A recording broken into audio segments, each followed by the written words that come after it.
You were born what year, Mr. Buchanan? In 1920. 1920. And I was always a big kid.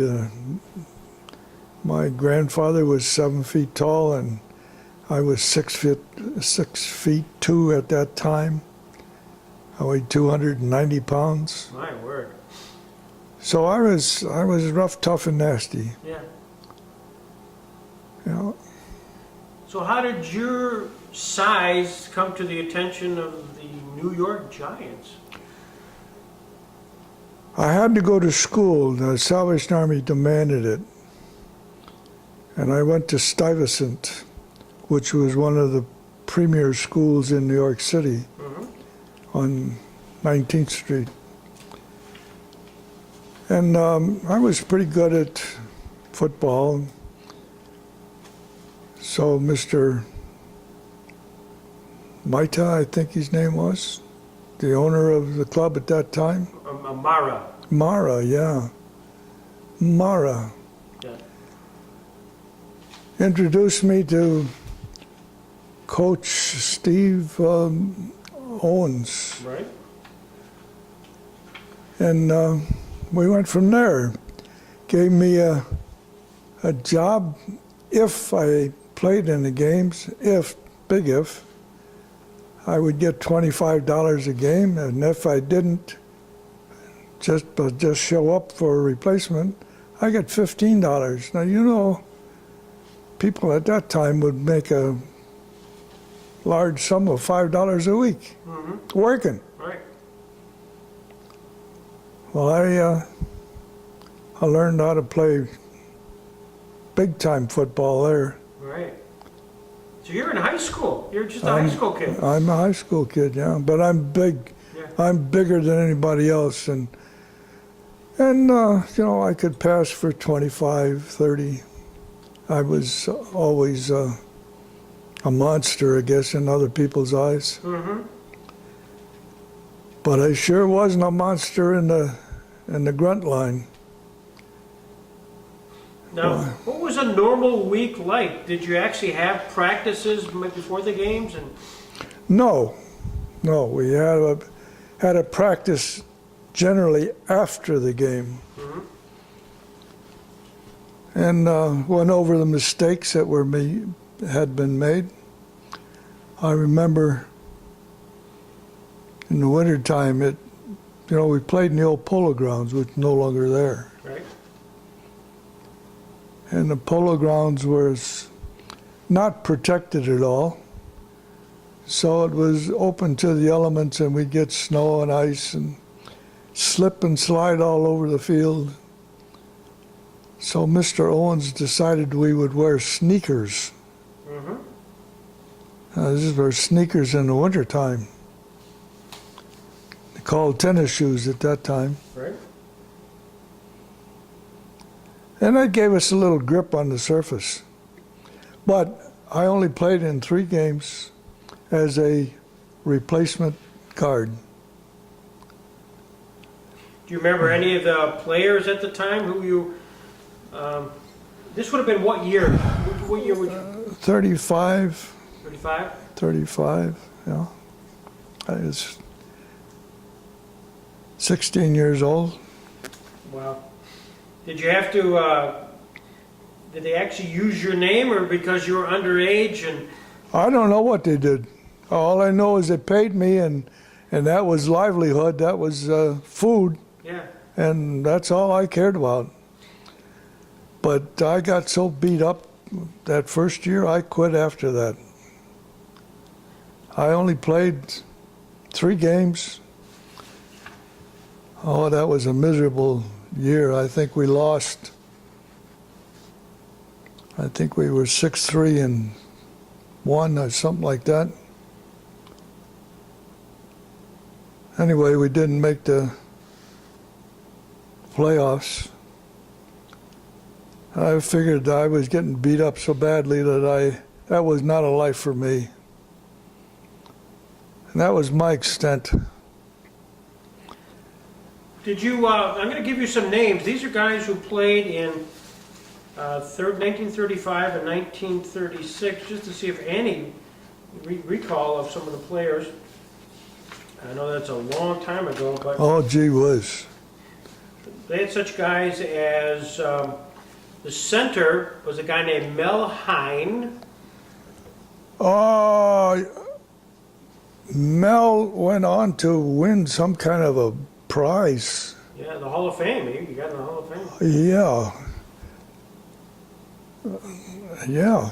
Yeah, I remember him, and he was a bruiser. Yeah. You know, as a guard, the guards, at that time, teams played both offense and defense. Mm-hmm. And our job was, as I understood it, was to make a hole for the running backs.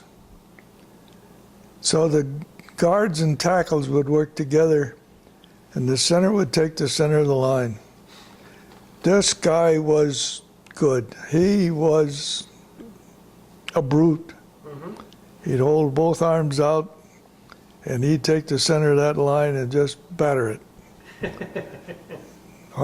He was a monster. And the quarterback, Nover,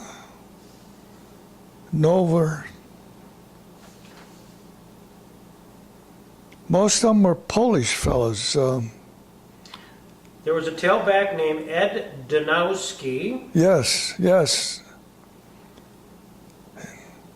You remember much about him? No, he was not outstanding, in my eyes at least. Then there was a fullback by the name of Ken Strong. Yes, Ken Strong, the fullback. But why? As a grunt on the line, you're the lowest of the low. There's the name Potsy Jones was a guard, one of the guards. No. Johnny Del Isola. Isola. Yeah. Icy. Icy played end, I think. Yeah, he played end and he played little guard too. Another guy's name was Ewell Phillips. Phillips. That wasn't his real name, was it? Phillips.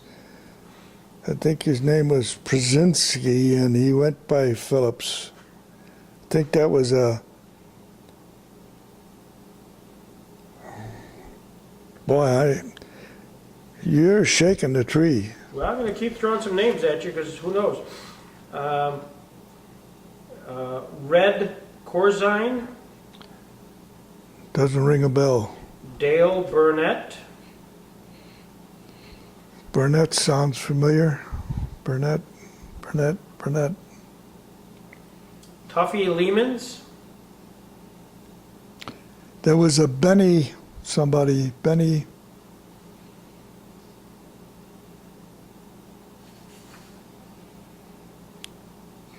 a Jewish boy, and he changed his name. What was his name? Well, there was a Bernie Kaplan. No.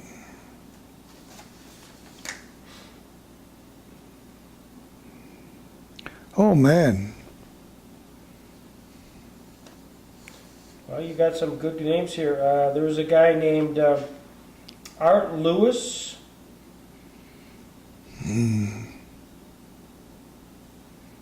Tilly Manton. Tilly, yeah, Tilly sounds familiar.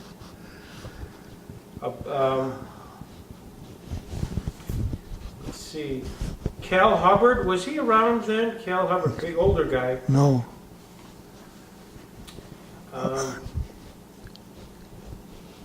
Let's see.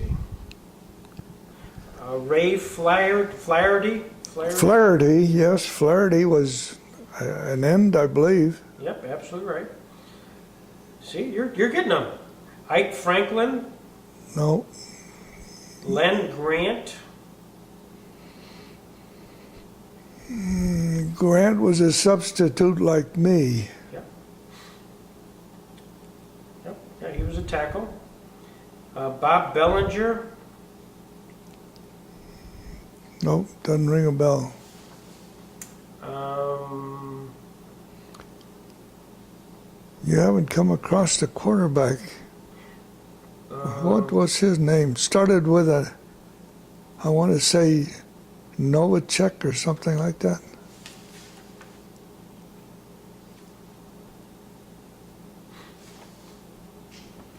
I'll go through a few here. The backs: Max Krause, Johnny Mackerel, No. Bo Melinda. Melinda, yeah. Bo sounds name. Belinda doesn't ring a bell, but Bo does. Kink Richards, Nope, Tony Saruski, nope. Lee Schaefer. There was a guy named Tex Irvine. You get a sense some of these were probably not their real names? Yes. Oh, in those days, a lot of people took fictitious names to hide income from the Internal Revenue. Mm-hmm. And we were highly paid at $25, if we played, Right. $15 if we were just subbing. And that would alert the IRS. So during just trying to recap a little bit, 1935, Do you have my name there? I was looking for your name and I couldn't find it. They probably had just the guys, they have just all the guys who went to college. No. Well, that's what no, I'm saying, that on the list here I'm looking at. No? A lot of the guys didn't go to college. You couldn't afford it. Oh, that could be. They just probably made it up. Was there a Red Badgro? B-A-D-G-R-O? Bagaro. Yeah. I would have known him by Red. There was a Red, but I don't think he was a regular.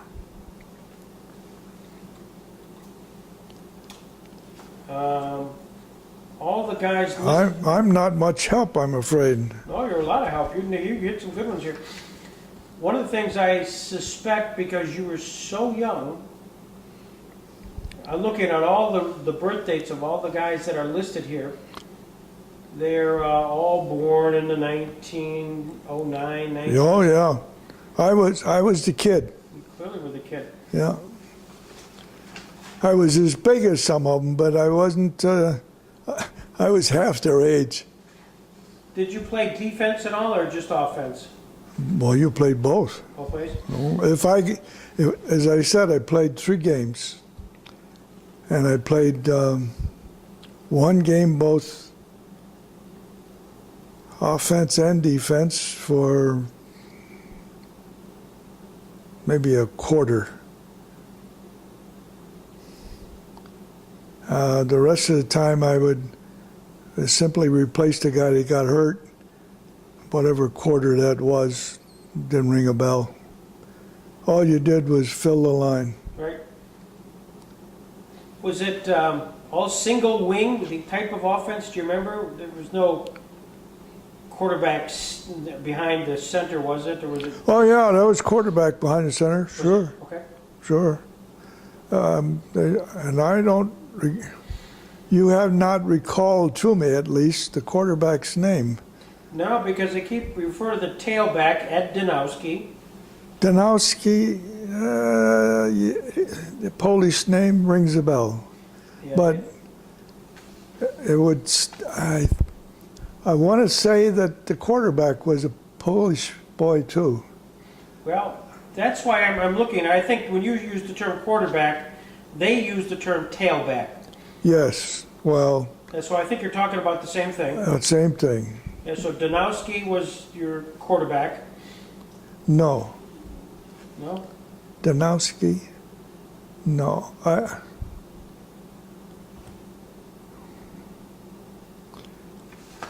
I don't. Danowski.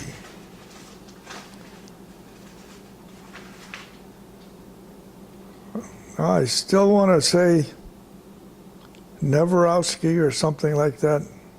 Okay. I'm looking here. This would have been, do you think, 1935 or 36? Well, 35 and 36. Okay. You know, the season runs That's true. 10 games and they run over. The year before we made the playoffs, the year that I played, we were lousy. We came in, I think, third in the league. Anyway, we didn't make the playoffs, and that made the old man mad.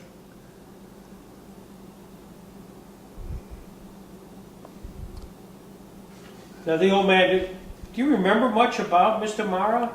No, he was pretty aloof. He was he was a rich man as far as we were concerned. Right. He was out of our league, my league at least. You didn't, and they didn't invite you to their life, and you didn't intrude. You knew your place. When you got done with the games, did you, at a young 16 years old, did you go out with the boys at all, the guys? No, they wouldn't let me. Too young? Too young. So you just go home? Sure. Yeah. Go home and soak in a tub for a while. Boy, oh boy. You know, in those days, the gear that you wore was a helmet, so-called leather reinforced straps, no face mask at all, Right.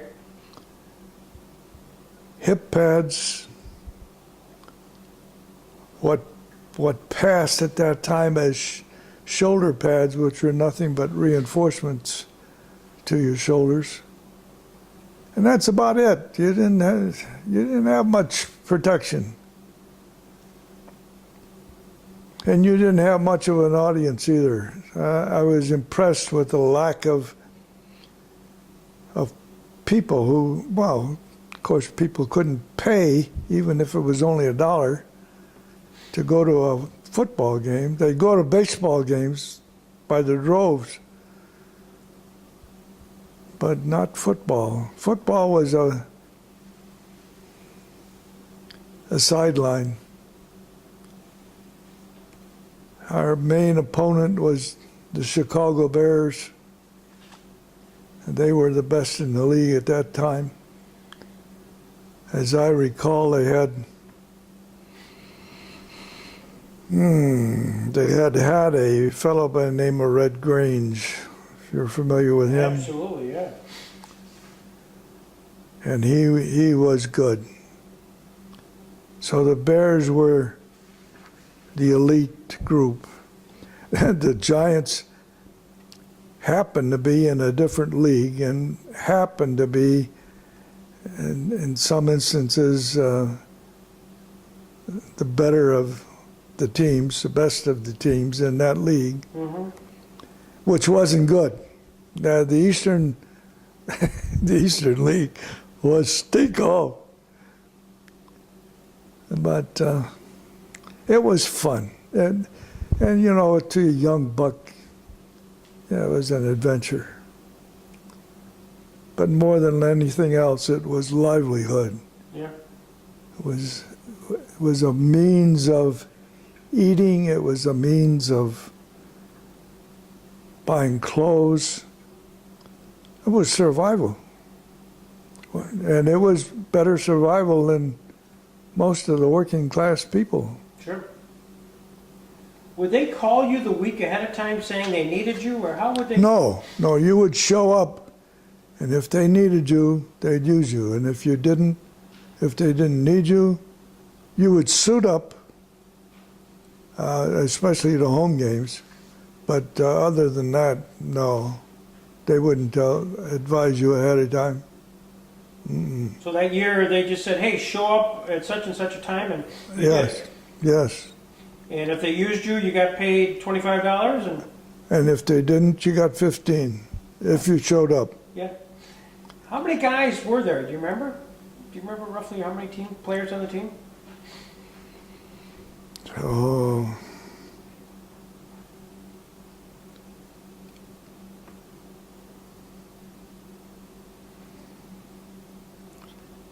probably 25. Yeah.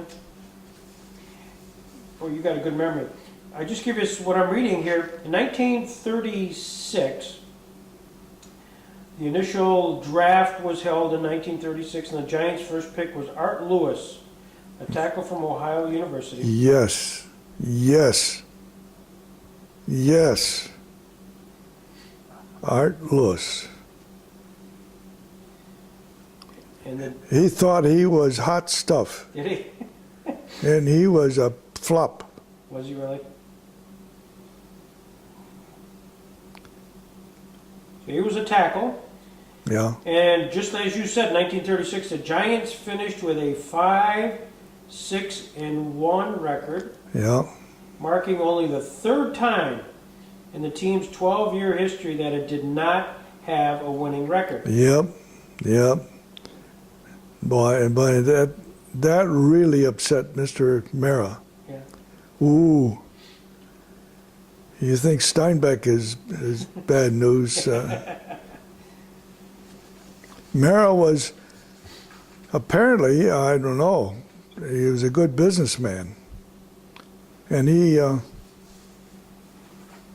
as the story goes at least, he bought the league, he bought the franchise for little or nothing because it was going broke.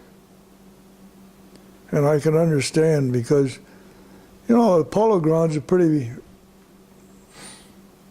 big institution at that time, pretty big stadium, and it wouldn't be a quarter filled. If you had 1,000 people there, you had a lot. And so I can understand the frustration.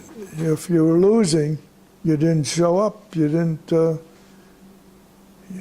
have any audience. Didn't have any fans. Didn't have many fans anyway because it was football. Right. Do you remember, did you have was the uniform colored or not? Did it have a... Yeah, a blue, red, and white. Was that right?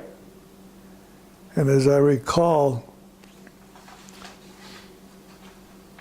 the N was a small N. Huh.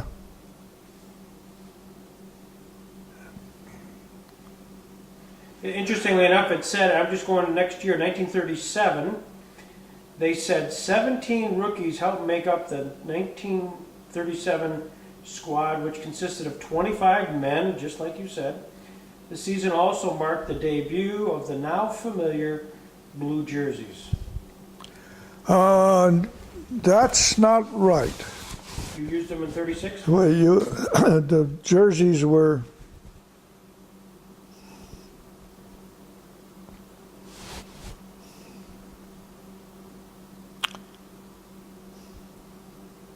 yeah, that was right. The jerseys were white with blue letters and a red markings.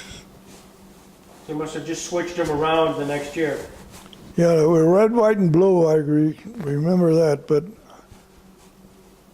the colors of the jerseys.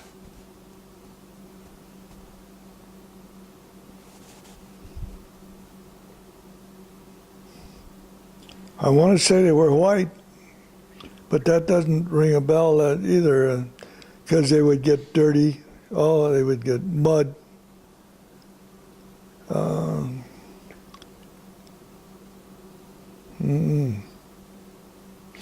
I can't tell you, not with any certainty.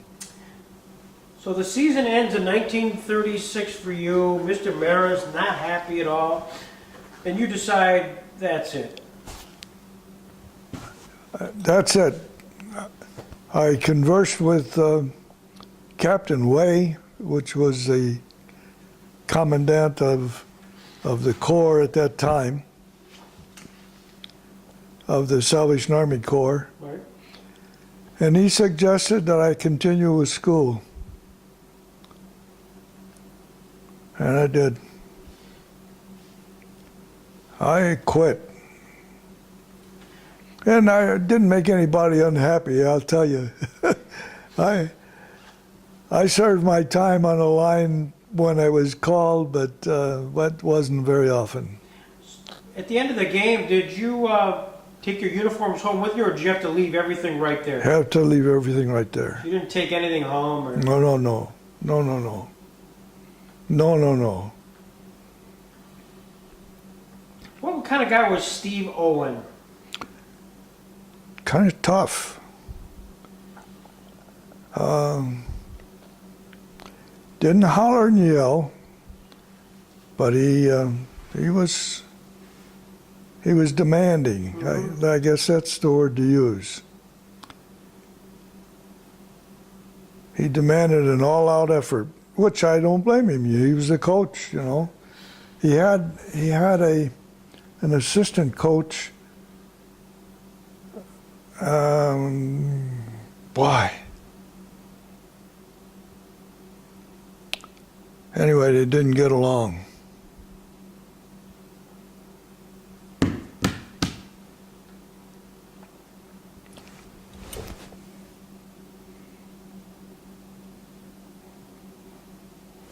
With Owens, you always knew who was running the team.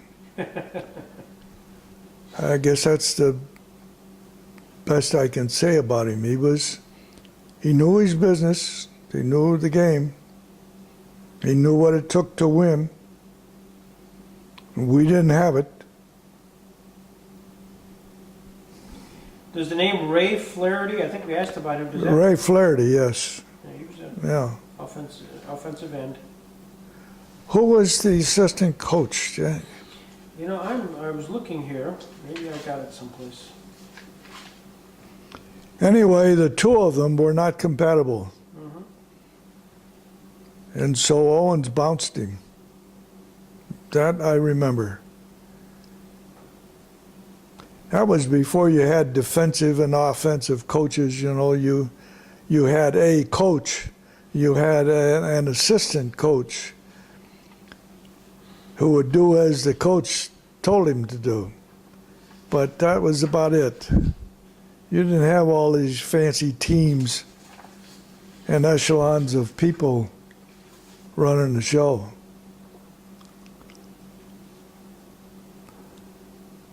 You're talking about a pretty primitive game at that time. Mm-hmm.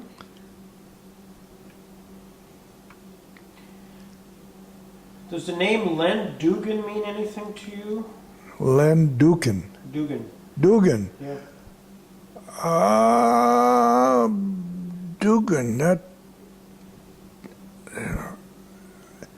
I think you just hit on the assistant. It could be. He was 26 years old. Yeah, he was a young buck, and he thought he knew it all. Mm-hmm. And Owens didn't take to him at all. So I don't think he lasted more than a year, 2 years.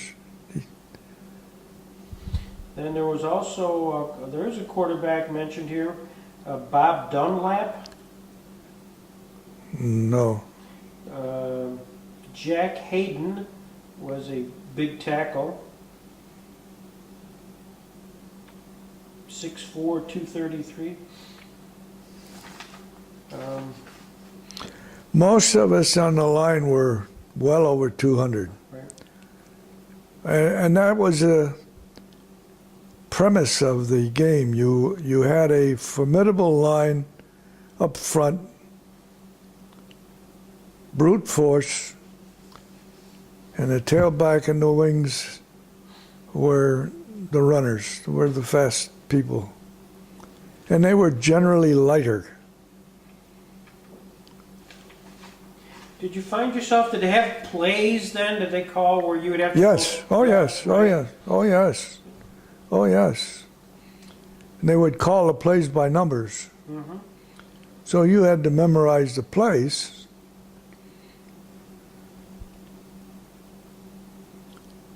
They weren't the fancy schmancy stuff that you see today, but It was straightforward brute force.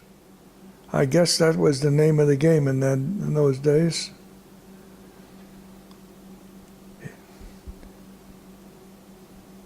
They were using the strength of people, not the finesse. They were, most of the players were endowed with not too many smarts, even though some of them were college graduates. They graduated with, I want to say, quasi degrees. Was there any defensive guys that your teammates would talk about that come to mind, whether it was the Bronco Nagurskis or... Now, Nagurski. Yeah, he was the big Chicago Bears, you know. He was, Yeah.